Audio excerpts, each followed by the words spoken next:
kuvaona vana vagezi vainyepera kunge mavhetereni eunity ngechichiva vabatanidza vanhu, but takutozviona kuti zvese zvazviri zvekunyepa. Rainge murume rinonyenga rinohwara rinozosimudza musoro wawana, ndo zvaada kuti tiri apa. Ari kuuya achita guns blazing, but ari kutuka vanhu vasiriwo. People they have got the right to support Chamisa, because Chamisa hatina kana hwani chokuti tingamuti isusu akatiri gama election. Right now kana iye achiti pamwe tiri kunyepa, ngapaiswe free and fair election izvizvi, iye general wake ari kutaura idiabviso, tione kuti Chamisa apa winei. Ndizvo ari kuamba chikasigita chingotuka. Kule ndo wasvera sei mwana mama. Right, I'm sending this responding to murume anozviti mwana wagezo. Because since yesterday pane audio ndakateerera ku podcast kwako achikastigeta zvakasimba Chamisa. Isusu vamwe ndakatapfeka maT-shirt ACC, but tiri kuda an alternative yekuti nyika yedu isunungurwe, and the only alternative that we have is him. Ari trustworthy yekuti tikamupa that task akapiwa masoja akatenderana nazvo akareka kudefenda musangano ZANU-PF, we are sure that our country is going to move forward pasina utsotsi, pasina kucreate zvimwe zvikananda.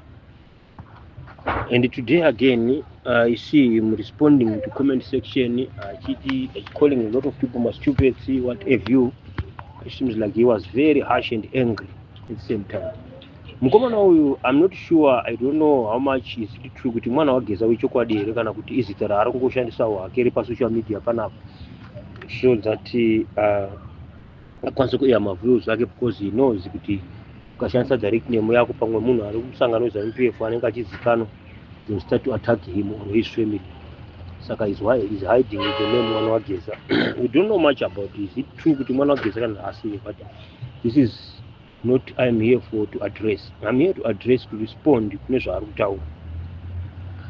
Mukomana uyu pekutanga taimuona zvedu kuti ari kuruma achifuridzira manyoka mabhona changosungwa papa achitanga kuita unity, but taisensa kuti unity yake yanga isiri yechokwadi.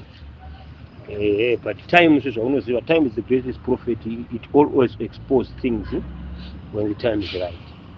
Right now mukomana wawe makalazi akakuda pachena kuti never was advocating for the real unity, but I advocate kuti pashandiswe opposition ZANU-PF idzokere panzvimbo through a comrade Chiwenga, then they start to show makalazi ava kutiratidza nasai.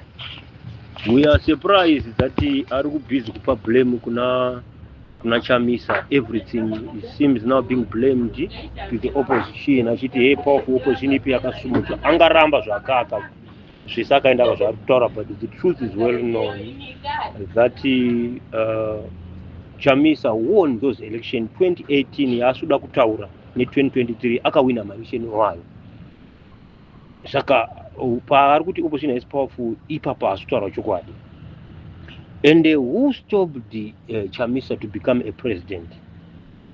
It is ZANU-PF's party being helped by General Chiwenga. And he was supporting rigging yese yavaita, they know it. But ane magatsi kuya panapa achizvidhina achizviti kwa opposition yana power, and he is blaming everything opposition kuti haina kwaichekwa ere achi opposition yacho. Right, yakaichekwa nani? Who was hijacking it?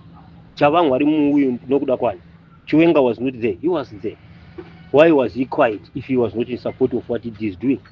Pavakazoona kuti chimuti chavo chakutiza zvigananda naID vakudla vega vakuda kubudiswa muZANU-PF, ndo pavakutanga kuita noise kuita kuti tisupport zvisizvo, which is want to use people of Zimbabwe, which is not fair at all. Andidi pakatanga nyaya yacho vamwe yese Chiwenga never uttered a word. He was quiet. Vakanyarara vese nevakomana vana mwana wageza. I hope and I know it is part of ZANU-PF. Maybe vanga grouping ire G40 rakabudiswa riya kana kuti ari pagrouping iro rire jirana Chiwenga razobuda vachitiza ndipo vatanga budikira ipapo. But these people, they were there 2008 de vakabvuma kupa power kune opposition yakawina tisina nyaya yekutaura naso zvigananda zvanasizvi, but they ignored, vakafosa kuenda maelection at 2013. Varipo vakanyarara, tikatora history impana yanozoya chikaro kuti hey, musadzokera kumashure, let's go move forward. But iye anodzokera kumashure ka, let us also go back there. vakauya vakaita unity vakaramba vakabatanidza vakaforsa through Julius Mawire vakaenda court vakanoforsa ma-election. The only thing that happened to our country since 1980 until today, that was chachine musoro, it was unity government. Ndiyo yanga government yanga nani isina kuti vanhu vakanyanya kusafa iwe, but they went ahead and destroyed, vakatora power vakadzoka, vafamba 7 years down the line vakakavana ED akabviswa naMugabe. Who was used again to bring ED back? Is Chiwenga. Mwe chita aruda kuti timusalute, aruda kuti isusu tivenge Chamisa, tione kuipa kwa Chamisa, tirege kuona kuipa kwa General Chiwenga. Chiwenga is the one who brought back ED. Uye ari kunetsa naso wacho ari kuita kuti ataura ariko ku South Africa akatiza mubako is because of Chiwenga who brought back ED. ED who is troubling them now. Ndiye futi ari kuuya achiti ari kunetsa pati ku hijacka, vaka hijacka vese. They hijacked the CC, they hijacked the MDC alliance, they hijacked the CC together with the party kuti vakaita a weak opposition. Ivo Chiwenga anozo take over in agreement yavo yavangaita secret hiyo.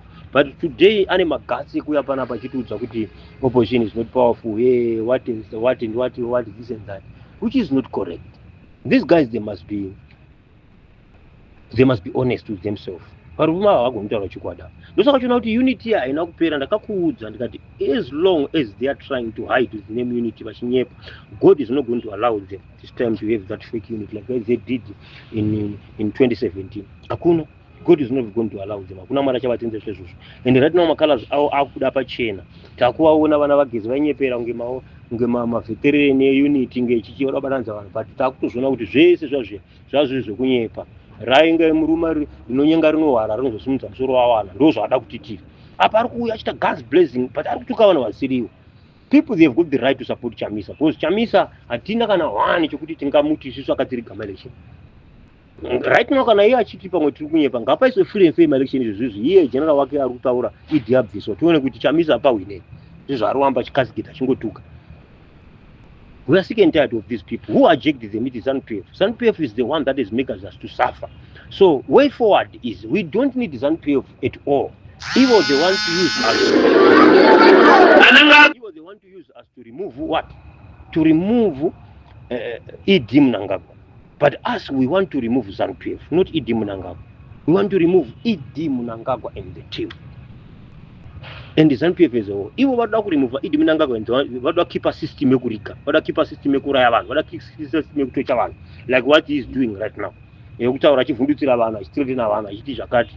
Hazvisirizo. That's why we are not going to be united with them. Kubvisa Idi, because we our agenda hana kuti tsvakata. Yeah, saka let me end here for now. I hope you can twins kuti anoti kudi.